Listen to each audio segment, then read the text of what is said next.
بسم الله الحمد لله والصلاة والسلام على رسول الله. يبقى معنا القسم الأخير من هذا المتن المبارك. Bismillahirrahmanirrahim. Biz bilen hazır akırkı uşul kitaptın degen akırkı bölüğü kaldı. هذا خاتمة الكتاب. Bul degen uşul kitaptın ayağı akırkı bölükçüsü. أسأل الله سبحانه وتعالى أن يختم لي ولكم بالتوحيد. آمين.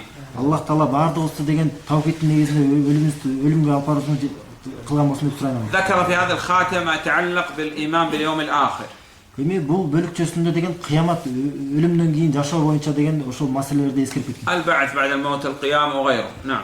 Мисалы өлүмдөн кийин кайра жаралуу, кыямат күнү ошол боюнча жана башка нерселер. وذكر وجوب الهجرة من بلد الكفر إلى بلد الإسلام وهي باقية إلى قيام الساعة. Жана ошондой эле бул жагында деген сөзсүз капырлар өлкөсүнөн мусулман өлкөсүнө көчүп баруу, хижрат кылуу бул важип экендигине жана бул важип кыямат күнгө чейин калат экендигине боюнча баяндап кеткен. وذكر أن الله سبحانه وتعالى افترض على الخلق الكفر بالطاغوت ثم الإيمان بالله.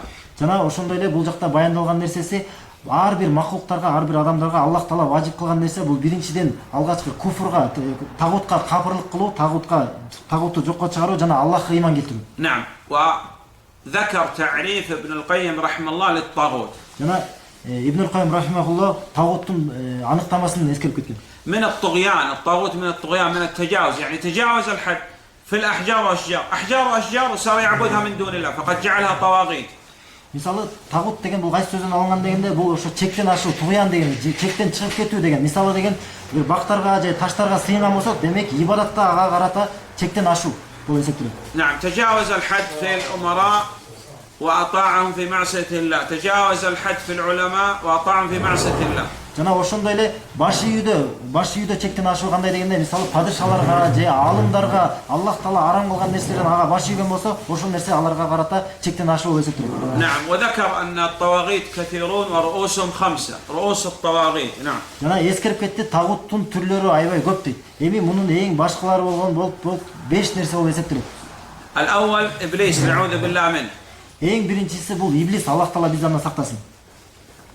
لا تتكلم. Сүйлөшпөй. لا أحد يتكلم. Сүйлөшпөй акырын отурсаңыздар. الثاني من عبد وهو راضي. Экинчиси кимге ибадат кылынып турган болсо, ал ошо менен разы болгон болсо. يعني الآن لو جاء إنسان وسلم عليك وانحنى لك إذا لم تنكر عليه فأنت طاغوت. Мисалы бир адам келип туруп бирөөгө салам берген болсо, жана ошо салам кылган адам сага эгерде эңкейген, жүгүнгөн болсо, сен аны деген четке какпасаң, аны жаман көрмөсөң, демек сен тагутсуң дейт. من دعا الناس إلى عبادة نفسه مثل فرعون. Жана ошондой эле үчүнчү түрү, эгерде өзүнө ибадат кылууга башка адамдарды чакырган болсо, мисалы фараон сыяктуу. هل رضي النبي صلى الله عليه وسلم أن يعبد من دون الله؟ يرضى؟ Пайгамбар саллаллаху алейхи деген өзүнө ибадат кылууга разы болобу дейт. رضي؟ إذا كيف نحن نرضى عندما ينحني إلينا إنسان لا ننكر عليه؟ Демек кантип бизге эгерде бирөө рүкүү кылып, эгерде жүгүнгөн болсо, биз кантип ага разы болобуз? الثالث من ادعى شيئا من علم الغيب. الرابع. Төртүнчү түрү кайсы бир кичинекей бир эгерде кайып нерседен эгерде мен билем деп айткан болсо. كافر كفر أكبر وكاذب والله. Бул деген динден чоң, динден чыгара турган капырлык менен бул капыр, анан деген бул деген калпычы, жалганчы. الخامس من اعتقد أن الحكم بما أنزل الله لا يصلح أو حكم فلان من الناس أو القوانين والطواغيت مساوي لحكم الله وأحسن. إذا اعتقد كفر كفرا أكبر. Эми акыркы түрү, 5-чи түрү, эгерде кайсы бир адам деген Аллахтын өкүмдөрү деген бул жакшы эмес, бул менен адамдардын арасында өкүм чыгаруу туура эмес, же башка ойлоп тапкан башка бир закондору же бир нерселер булар жакшыраак деп эгерде ишенген болсо, демек бул дагы капырлык бул. أما إذا اعتقد أن حكم الله لابد أن يطبق وهو الأصلح للبلاد والعباد لكن يقدم حكم القوانين لهوى في نفسه، حب رياسة، حب منصب، فهذا كفر دون كفر، كفر أصغر، كفر غير مخرج من الملة على خطر عظيم.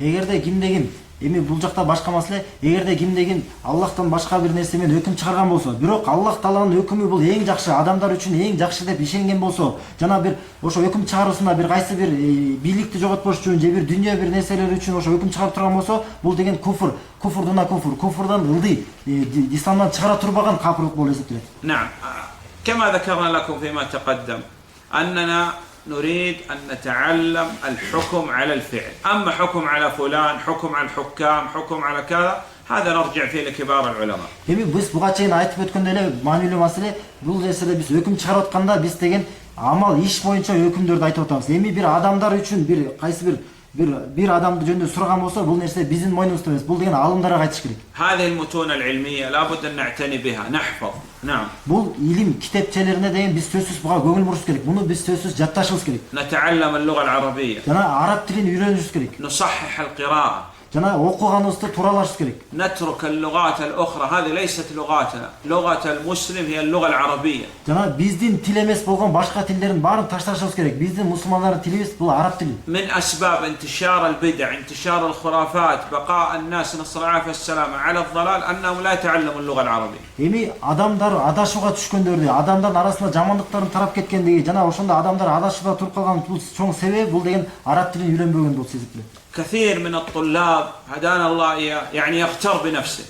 Эми көп деген илим талап кылуучулар деген өзү менен мындай текебеленип кетишет. يظن أنه طالب علم. Өзү сезет, мен деген мына кыйын, мен илим талап кылуучумун деп өзү сезет. طيب أنا طالب علم أعرض هذا الذي أصنع على ما يقول العلماء، على ما كان عليه السلف. أنا لا يمكن أن أنتسب إلى السلف فقط بالكلام، لابد أن أطبق هذا عمليا.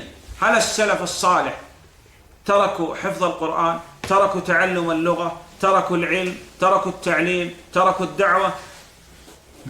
Сөзсүз илим талап кылуучу деген өзү менен мындай көп кетпей деген, мисалы сөзсүз өзү биринчиден илим алыш керек, Куран жатташ керек, жана тил үйрөнүш керек, жана муну деген сөз илим алган бул тилин деле болбой, бир гана муну амал менен тастыкташ керек. هل خرج من هذه البلاد أئمة؟ Бул биздин ушул өлкөбүздөн имамдар чыкканбы дейт? نعم. Ооба дейт, чыккан. خرج أئمة من هذه البلدان وما قال لابد أنا أسافر إلى المدينة، لابد أصنع كذا، لابد يكون عندي برنامج كذا. لا. Биз сөзсүз эле бир кайсы бир өлкөгө барып илим алып, бизде мен ошондой окуган үчүн бир программа болуш керек деп, андай болуш эмес. إذا لابد أن ننتسب حقا إلى السلف الصالح، تطبيق عملي. Демек сөзсүз биз деген салаф солихиндерге, алгачкы мусулмандын артынан биз амал менен аларды чыныгы артынан эрчишибиз керек. هل نحن نزيد أو ننقص في هذه البلاد؟ Эми биз يعني العدد يزيد أو يقل؟ биздин саныбыз деген бул өлкөдө көбөйүп турабы же азайып турабы? إذا كنا لا نزيد معنى هذا لسنا على طريقة النبي صلى الله عليه وسلم، لأن هرقل سأل أبو سفيان رضي الله عنه عن أصحاب النبي صلى الله عليه وسلم هل يزيدون؟ قال نعم يزيدون. إذا لابد أن نزيد، لابد أن نتعاون، لابد أن ندعو إلى الله. Демек биздин саныбыз дегенде мына ушул мусулмандарбыз. Биздин саныбыз сөзсүз көбөйүп туруш керек. Биз деген кандай бир نتعلم ونعمل وندعو ونجتمع على ما اجتمع عليه النبي صلى الله عليه وسلم والصحابة رضي الله عنهم. Жана пайгамбар саллаллаху алейхи вассалам жана сахабалар эмнеде жыйналышып, эмнеде бирге болгон нерседе бизде ошол нерседе бирге болуп, бири-бирибизге деген ошол нерсе, бунун баардык нерсенин баарын үйрөнүп, буга амал кылып, бирибизди чакырып, жана сабыр кылып ушул жолдо болуш керек.